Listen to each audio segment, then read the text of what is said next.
Hi, this is Arlene, and together with me are two guests. One is Azira Aziz, another one is Masjaliza Hamzah. Welcome to the studio today. Hello, thank you, Arlene. So, Azira Aziz, she's a senior researcher and mover at UndiMsia campaign, and Masjaliza Hamzah, she's a board member, currently a board member of Sisters in Islam. And maybe you can just share a bit of, what you're doing currently. I'm freelancing at the moment. I'm trying to discover what that means. Okay. And you, Azira? I do basically legal and policy research and give services to certain people. So the reason why we are here in the studio is because we want to talk about a topic that is quite, it was quite a huge thing a few weeks ago. Last week, if I'm mistaken, last week, is about the forum. The forum is supposed to be about the Selangor Menteri Besar crisis, but one of the speakers, Hishamuddin Rais, he spoke something that was a bit infused with sexism. And here are two of our guests here, Azira Aziz and also Masjaliza Hamzah, stand up during the Q&A and spoke against it. Will you mind to share what happened actually? What did he say actually that got you a bit, tense up? At first, he started comparing the situation between Tan Sri Khalid with his assistant, Miss Faika, with his own time movie, which my generation would not know. Something to do, Yeah, but it's a classic. Okay. One Flew Over the Cuckoo's Nest. Mm-hmm. So he was comparing her to the nurse, so saying that she was kind of to say her traits are similar. So apparently the character in that movie was domineering. Okay, that should have been where he stopped. Yeah. But what he went before ahead is he said that he said that she wasn't unmarried. And then because of that, dia kurang sex, i.e., lacking in sex. I found that personal attack, because I came there in the forum just to listen. But what happened was I felt so angry that I felt that I needed to stand up. I have nothing, no affiliation, no personal likes or dislikes towards Miss Faika. She's mostly a name in the news. Mm-hmm. But as a woman, as a fellow human being, I felt that it was unjustified. And it was inappropriate in the context of that forum. The focus should be on the MB Selangor issue. But you suddenly created this whole toxic environment where people, instead of, we know this is a safe public discourse on the issues and, breakdown on what's really going on, into like suddenly it's like, I'm going to make fun or I'm going to basically say this awful, vulgar, crass things about other people, which I wasn't comfortable with. So at the time, I felt it was something I had to do. I stand up and say, you were wrong. You should take responsibility for what you just said. Mm-hmm. And Masjaliza, you also commented later on. I know both of you, your comments are already on YouTube and on air. I mean online, sorry. Especially it is widely covered by Malaysia Kini. But maybe you can recap back. What did you express to Hishamuddin Rais at that time? I think maybe I just want to say something about why I decided to stand up. Mm-hmm. Yeah. I think at one level, I think it's a sexist comment. And anyone who makes a sexist comment, even if it's someone whom you think is entertaining and has on many occasions made very, punchy remarks, analysis of various situations in a very funny way and in ways that people can really understand, even if someone says that, then they need to be taken to task for that. And I think in many ways, I was quite happy I saw you, because you know how it's like at a forum, right? Yeah. So when you want to ask a question, people will be standing in line. So I was like, oh, okay, Azira's here. Probably she's going to say, ask something about that. So I was quite happy. So that's why I actually had to ask a slightly different question. Because Azira has said, why did you do this? It's totally unnecessary, below the belt, whatever, right? So my question was actually about a comment from the panelists, asking for a comment from the panelists on whether they wanted to say something about the level of debate. Because I thought the level of debate about the Menteri Besar crisis in Selangor... It's still quite childish, right? It's I think at some level there is some really good debate. In fact, the forum the night before that on Monday, I thought that was really good. That was very analytical. It's done by. Can you share with us what was the forum? It's on the same issue. Okay. It just has different kinds of people, and I think that's also a reflection of how we are on the road to maturity. We still have a long way to go, but it shows that there's a lot of discussion and interest in the issue. So the night before is a panel that's made up of analysts as well as academics. So you can understand the approach that would take. And I actually went into this one thinking it would be, full of sparks and very exciting. And sure, I got it, and I got more than what I bargained for. But I think there's a silver lining in this, because I think it actually makes us able to take to task people who say it face to face. Because often a lot of these jabs, a lot of the sexist remarks, that are not respectful of women, are done by keyboard warriors. So this time there is a face that said it, and you can actually say it and take the person to task, like right there and then, and make them accountable for what they say. So I think that's one of the best parts about it.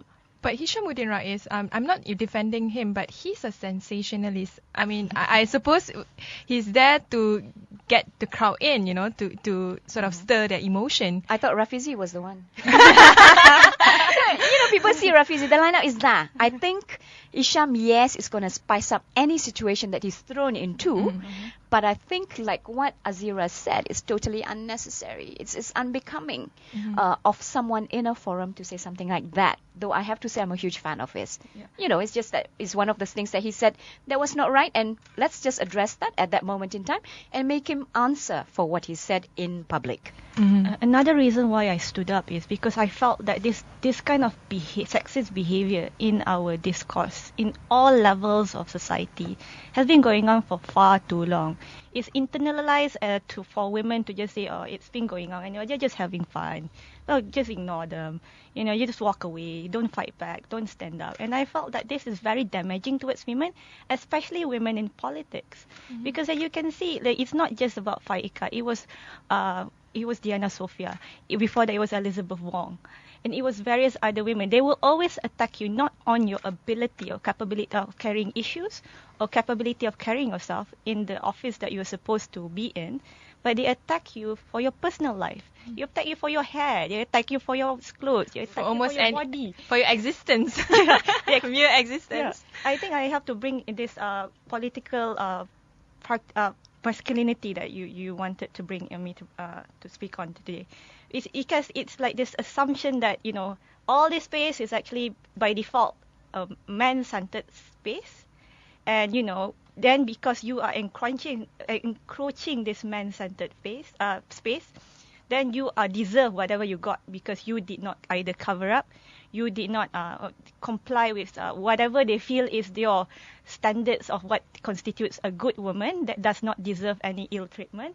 And they just say that if you challenge this presumption, this societal expectations of you, then you deserve to be blasted in whichever ways. And sometimes it's not just women that suffers from it. The few good decent men who stands up for said women will sometimes get like, oh, you're such a sorry, this is on radio. They will say vulgar words demeaning the man as well by saying like, you're not a man, you're not the man, you're a feminized man. So they set a certain standard of what a real man, quote unquote, should be. I want to say what Hishamuddin reacted. He said that I'm sorry to the feminists. My question is, why he has to say sorry to the feminists, not to the public in general? I think it's a reflection of what society's thinking is like. So basically what we are seeing on that night is something that happens on a daily basis in our daily lives. Yeah. True. He says that what he says is actually has been said many times before, and especially with regard to the MB of Selangor issue.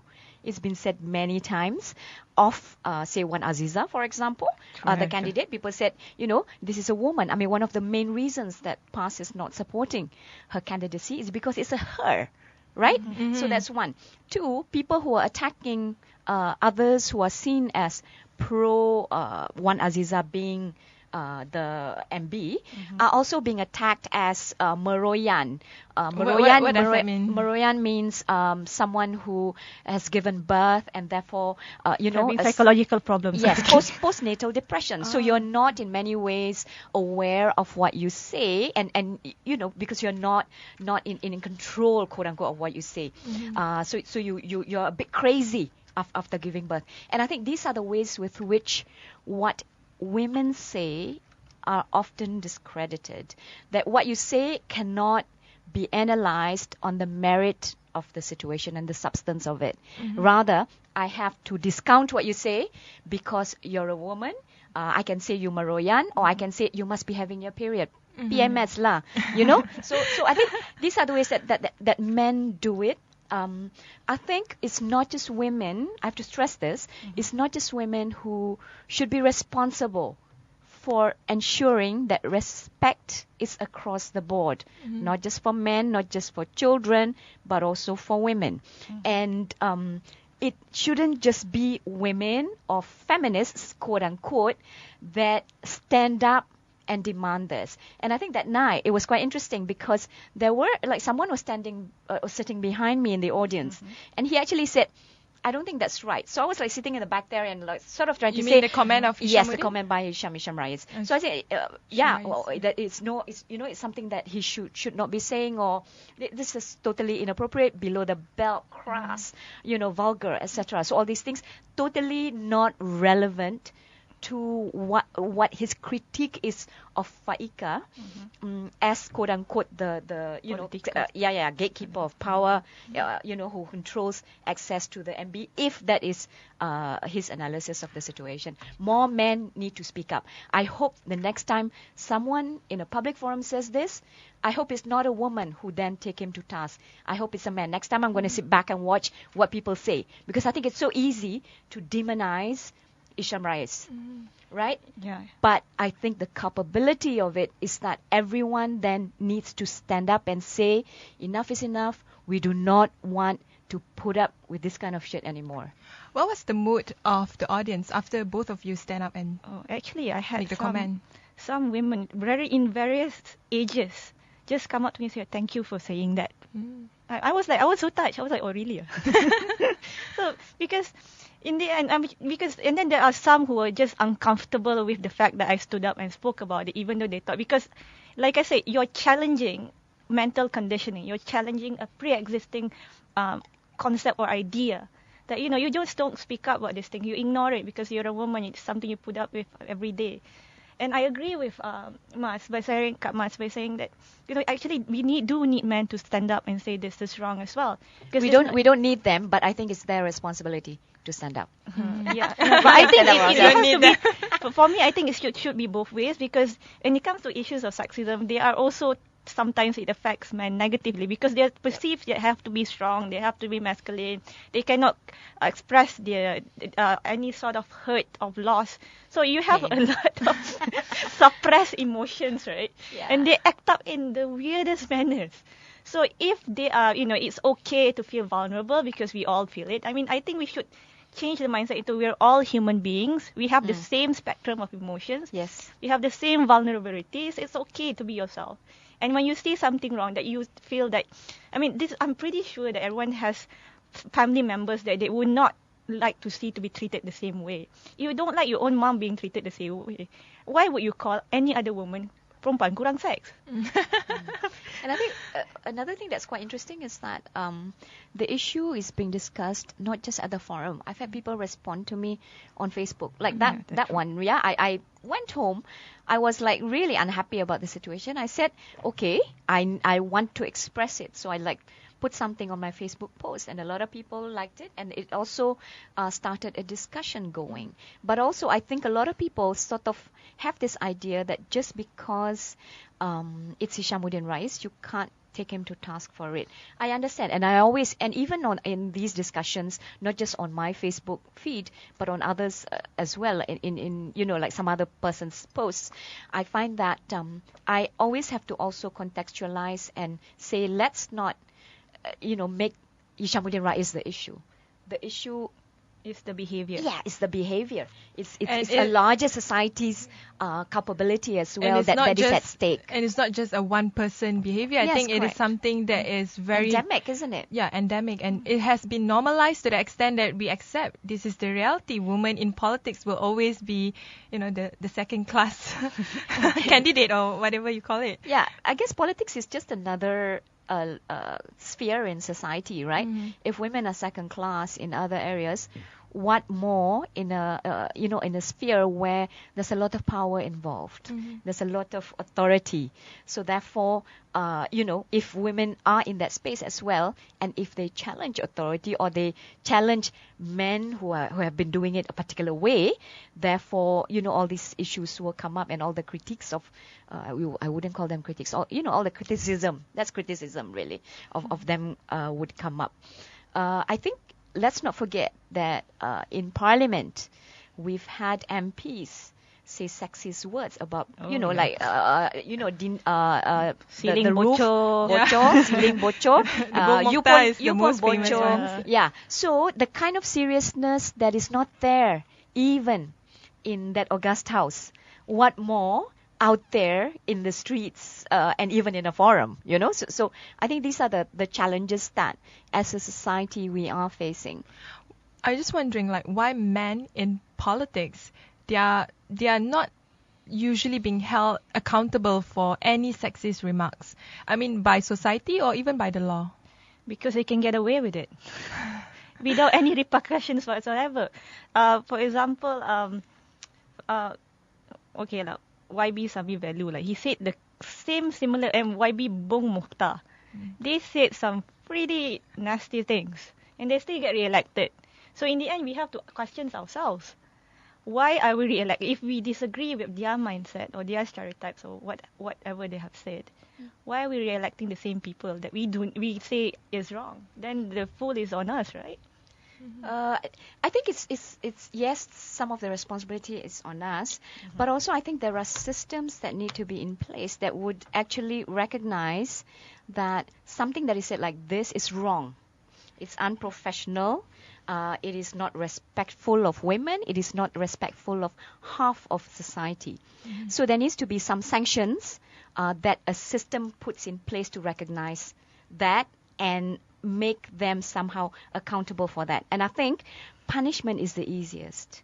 Yeah, what is needed, and shaming the person who said it is at some level a bit easier. What would be harder would be if the system recognizes that this is wrong, and apart from making them accountable for it as a professional within the context in which they say it, also for there to be a way with which they can be sent for classes. For example, Bung Mukhtar, MPs need to be sent for gender sensitivity classes, so they don't come up with something like this again in the house, and also for them to treat their constituency better, to treat their family members better. So you expect that of your leaders, for them to be better, quote unquote, and that's why they are in a particular leadership position, and that's why they are elected. They need to step up.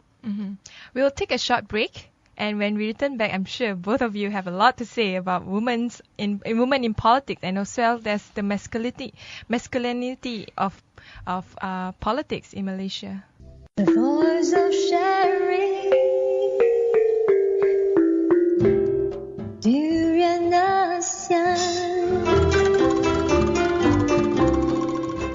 Welcome back. This is Arlene. Together with me is Azira, Aziz, and Masjaliza, Hamzah to discuss the issue regarding on sexism and the politics of masculinity.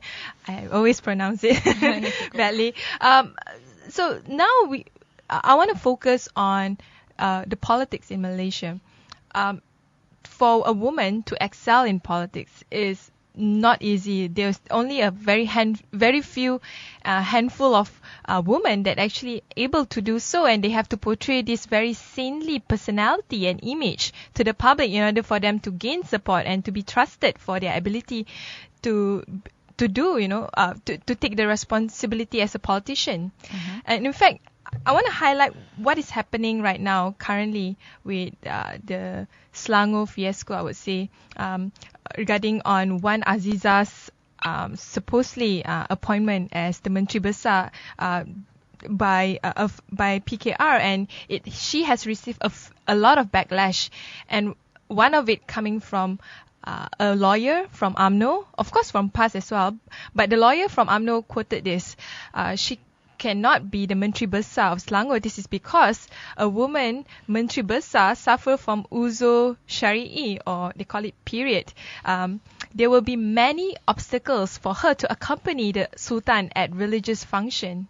What do you think of, of all this? A woman cannot be a Menteri Besar because of her own period. Biological functions. Yeah, biological functions. Yeah. I think that's pure discrimination based on gender, because to me, I feel that people don't give Kak Wan as much agency as they would give to her husband, Datuk Sri Anwar Ibrahim. And why is that so? Why they don't give her as much because agency?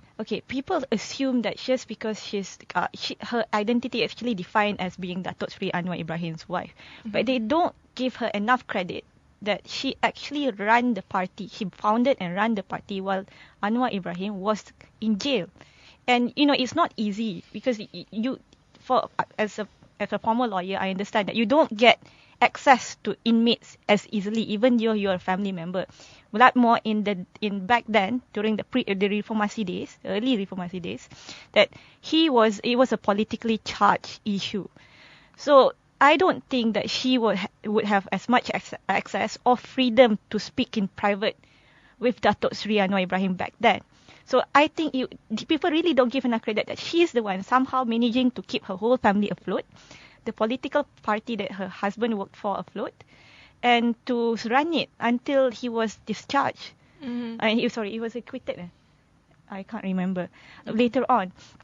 And it's for me, I feel it's kind of sad, because later on she was re-elected again and again as a president, not because and I don't think it's just because the assumption is because Datuk Sri Anwar Ibrahim asked them to vote. No, she was voted in based on her own abilities, and she wasn't given credit for that.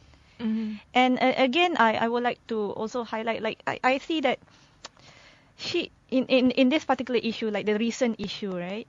I'm not really giving support to any candidate, disclaimer. I'm just saying she as a woman, I feel, has as much ability and potential to be a good Menteri Besar as any other male, a man adun, elected by the people of Selangor right now. And in the end, it's all up to the party. But people claim that she's a puppet for Anwar Ibrahim. People claim. Yeah, people claim, but do they know? And I think it's easier to just disclaim, her abilities. I think someone like her, especially with the kind of political wrangling and tussle and backbiting and backstabbing that's happening in Selangor at the moment, she would actually be a good uniting force, stabilizing factor, etc. So it actually, you need a candidate that is more like that. Currently, it feels like all the candidates, and I'm not pitching for anyone in particular. Also a disclaimer. It's just that, like, a lot of other candidates seem more divisive than she is, true. and people don't recognize the strength of that. That's one. Two, I would totally underscore what Azira has said. People don't give her credit for the time leading up to the now, where she was there and was the beacon of strength and whatever. If I may add up, together. during 2004, PKR had a huge loss, and she has to pick up all the pieces. And in leading up towards 2008, where PKR finally gained their support or momentum. I think that there are a lot of other issues that allowed for PKR to come back very strongly in 2008, but we do have to give credit to Wan Aziza for holding it together, for staying above the fray. Yeah. And I think often a lot of other male politicians have done so much less, but they are not attacked based on the fact that they're male, whereas Wan Aziza, because she's a woman, will be attacked and said she's a puppet, she's this, she's that. Yeah. People don't give her credit for the agency that she has practiced. Why there's this assumption about women, especially women in politics, that they can't make their own decision, that if they are in politics, if they are attached with their husband, meaning that their husband is the one, giving all the decision making, and, the woman just have to follow. Why is that so? Stereotypes, societal expectations, culture, a host of various reasons why they're not just a politician, but anyone is perceived that way if you're a woman. Yeah, if you try being a politician and try having media interview you, what would be some of the things that you have to do? You have to portray that you're a good woman, that despite the fact that you are active in politics and out there politicking, making decisions that affect the country, the rakyat, etc., you still take care of your family. You are still at home and making sure that, warm food is on the table, that the kids are all right.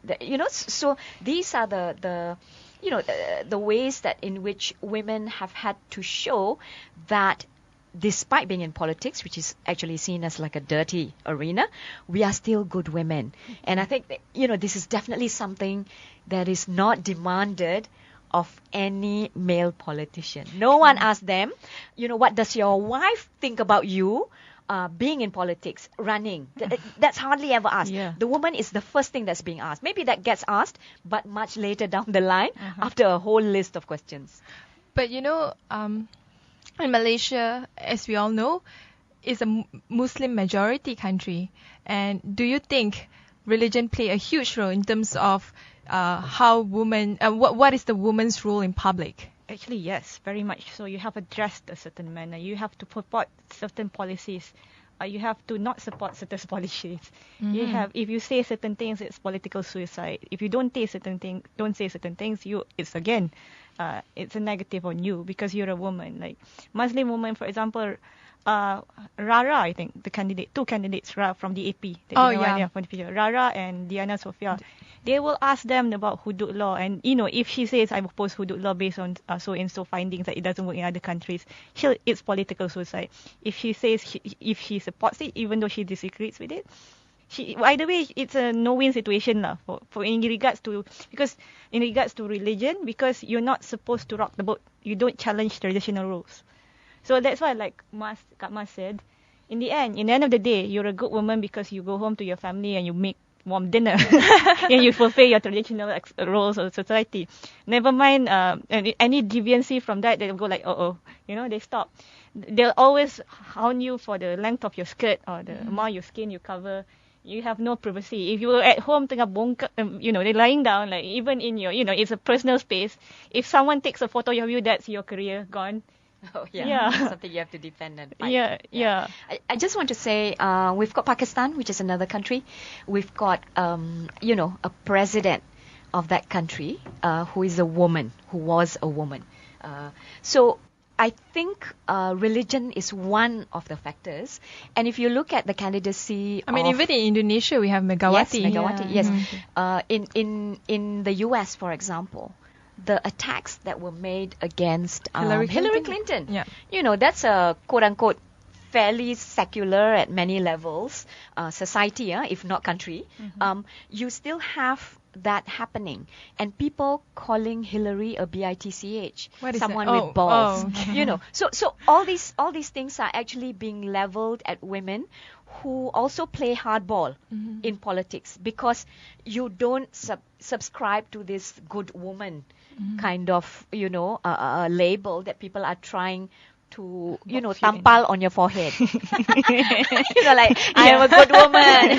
Like vote for me. I won't piss you off in politics, etc. Whatever. That goes back to my curiosity. Why personality matter more than whether you do your job or not, in terms of whether your policy is good enough for the people, or you have done, your report card as a member of parliament is good enough for people to vote you again in the next general election. Why the discussion has not been skewed towards that direction?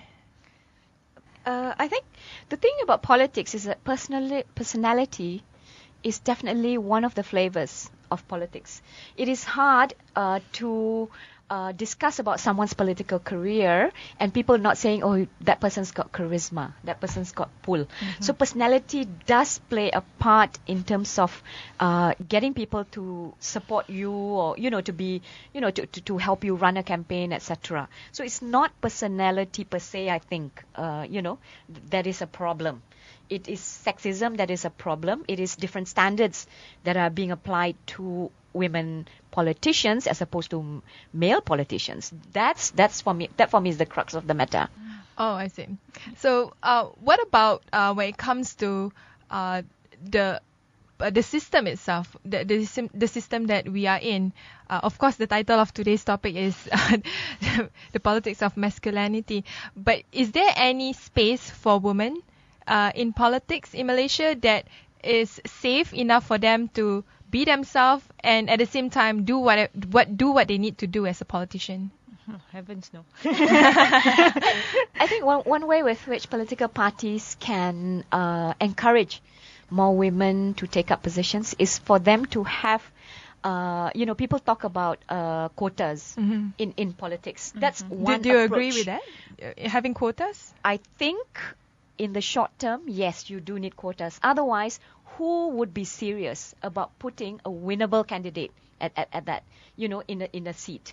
Even putting women. Often it's women pitted against another woman candidate. So you may have an X number of women being, running for various political positions, but because they're running against each other, so therefore they're going to cancel out. So we won't have. So I think there needs to be some sort of systematic commitment by political parties to ensure that women do get there.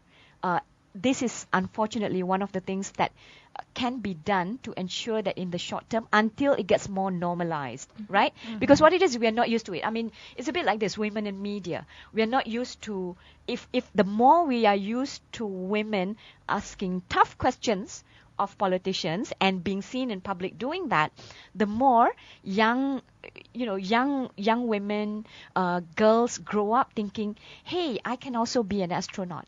I can also be running a country.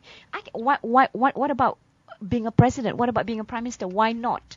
The possibilities are there. So I think until we need to make sure things are in place to normalize that it's not such an awkward thing, it's not so out of the blue or something out of the ordinary when you have women out there speaking in positions of power and leading countries. Glad that you mentioned that, because I just want to quote a news. I think it was reported yesterday that a woman, an Iranian descent woman, won the Nobel Prize for math. Her name is Mariam Mirzakhani, yes, and she is a Harvard-educated mathematician and professor at Stanford University in California. So that's great for her. But in the Malaysian context, when it comes to women, how can we break the glass ceiling? Because it seems like there's just so many loops that women have to jump, over and over again in order for them to achieve, a certain trust within the public. But how can we break the glass ceiling, if you have any idea on that? For me, it's like if you're already up there, you pull others up with you. Because maybe personally for me, it's like success is measured not by what you get, but how many people you manage to pull up along with you. So it's partly related to what I do with UndiMsia. I train, I'm pretty gender neutral, so I train everybody who wants to learn. But when you train that up, you also like, okay, I know there's opportunity here. I'm sharing with you this opportunity. I think you should go for it. Of course, you cannot force someone to take up a opportunity that they don't want. But, just open up the, the information. There's this going on. You can try and apply. You might want, if you feel like it adds to your value, your personal skill set, etc. You can come. If you feel that you're not interested, then no pressure. So I think that's what we can do. It's not just towards, but I think it's more like gender neutral, so that it's not just the women we need to focus on. It's also the men, by telling them, we need to have some sort of a level playing field for both sides. And yes, sometimes I have to favor the girls a bit, but only in terms of how to deal with this kind of microscopic detail that women are subjected to, because it's a different kind of training, you see, when it comes to young girls. But it comes to boys, I think you can handle this. It's okay. For me, I just tell them, it's okay to feel vulnerable or scared. We all go through that, especially when you try something for the first time. So it's okay, and we have the support group that you can, like for us it's Sekolah Aktivisme support group lah.